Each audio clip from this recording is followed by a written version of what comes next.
10 तक गिनूंगा। राम लिखते ही, पढ़ते ही, सुनते ही, देखते ही या दिखते ही मन में जो पहला विचार आता है उसे बांध कर रखिए। पूछूंगा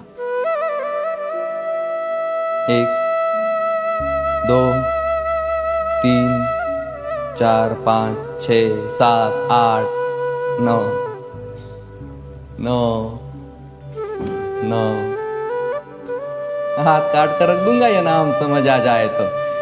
कितनी दिक्कत होगी पता है राम समझ आ जाए तो। भाई राम राम तो कह लोगे पर राम सा दुख भी सहना होगा। पहली चुनौती ये होगी कि मर्यादा में रहना होगा। और मर्यादा में रहना मतलब कुछ खास नहीं कर जाना है, बस त्याग को गले लगाना है और अहंकार जलाना है। अब अपने राम लला के खातिर इतना ना कर पाओगे और शबरी का जूठा खाओगे तो पुरुषोत्तम कहलाओगे।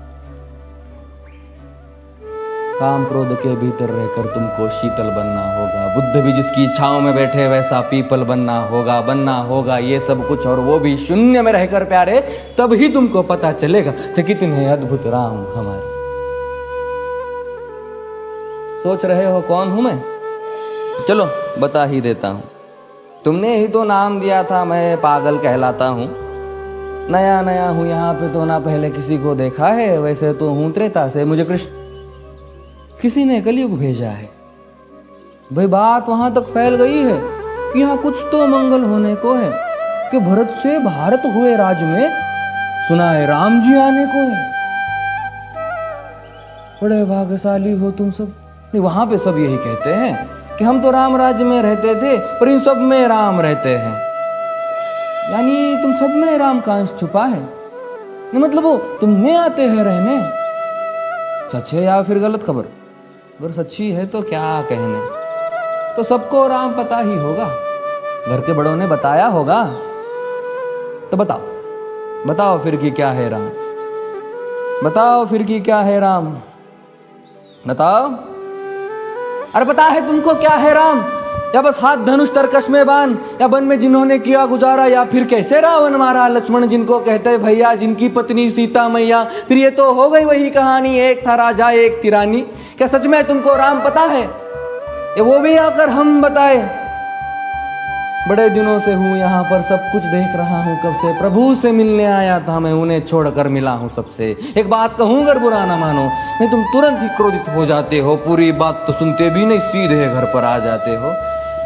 ये तुम लोगों के नाम जपो में पहले सा आराम नहीं। ये तुम लोगों के नाम जपो में पहले सा आराम नहीं। इस जबरदस्ती के जय श्री राम में सब कुछ है, बस राम नहीं। ये राजनीति का दाया बाया जितना मर्जी खेलो। दाया बाया, अरे दाया बाया, ये तुम्हारी वर्तमान प्रादेशिक भाषा में क्या कहते हैं उसे? हाँ वो लेफ्ट एंड राइट। ये राजनीति का दाया बाया जितना मर्जी खेलो तुम चेतावनी को, लेकिन मेरी अपने जहन में डालो तुम। निजी स्वार्थ के खातिर अगर कोई राम नाम को गाता हो तो खबरदार अगर जुर्रत की और मेरे राम को बांटा तो। भारत भू का कवि हूं मैं, तभी निडर हो कहता हूं राम है मेरी हर रचना में। मैं बजरंग में रहता हूं, भारत की नींव है कविताएं और सत्य हमारी बातों में। तभी कलम हमारी तीखी और साहित्य हमारे हाथों में। तो सोच समझ कर राम कहो तुम। ये बस आतिश का नारा नहीं, जब तक राम हृदय में नहीं तुमने राम पुकारा नहीं। राम कृष्ण की प्रतिभा पर पहले भी खड़े सवाल हुए। ये लंका और ये कुरुक्षेत्र यूं ही नहीं थे लाल हुए। अरे प्रसन्न हंसना भी है और पल पल रोना भी है राम। सब कुछ पाना भी है और सब पाकर खोना भी है राम। ब्रह्मा जी के कुल से होकर जो जंगल में सोए हो, जो अपनी जीत का हर्ष छोड़ रावण की मौत पे रोए हो। शिव जी जिनकी सेवा खातिर मारुत रूप में आ जाए। शेष नाग खुद लक्ष्मण बनकर जिनके रक्षक हो जाए। और तुम लोभ क्रोध अहंकार छल कपट सीने से लगा कर सो जाओगे तो कैसे भक्त बनोगे उनके, कैसे राम समझ पाओगे? अघोर क्या है पता नहीं और शिव जी का वरदान चाहिए। ब्रह्मचर्य का इल्म नहीं, इन्हें भक्त स्वरूप हनुमान चाहिए। भगवा क्या है पता, लहराना सबको होता है पर भगवा क्या है वो जाने जो भगवा ओढ़ के सोता है। राम से मिलना, राम से मिलना, राम से मिलना है ना तुमको? निश्चित मंदिर जाना होगा पर उससे पहले भीतर जा संग अपने राम को लाना होगा। जय सिया राम। और हाँ, अवधपुरी का उत्सव है, कोई कसर नहीं, सब खूब मनाना। मेरे प्रभु है आने वाले, रथ को उनके खूब सजाना।